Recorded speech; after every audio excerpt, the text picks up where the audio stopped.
Today we're changing out the front wheel bearing on a Mazda 3 2012. Taking the hub off is the easy part.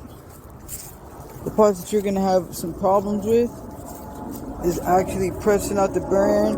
Now I actually bring my bearing press to make it a little bit easier to press in and out. And if you don't have power tools, then this would be the way to go, or go to the shop. They'll press on the new bearing for you. Now if you do have power tools, you can go and rent some of the bearing press tools. There's the old bearing right there. We already got our new bearing on the inside of here.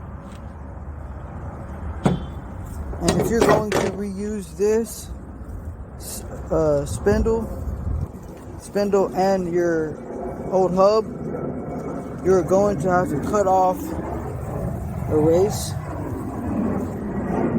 and this one's going to be actually attached to the hub itself.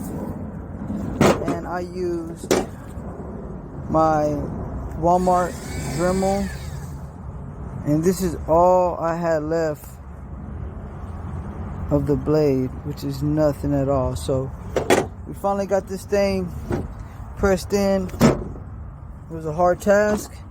You're also going to need some snap ring pliers. We bring the shop to you.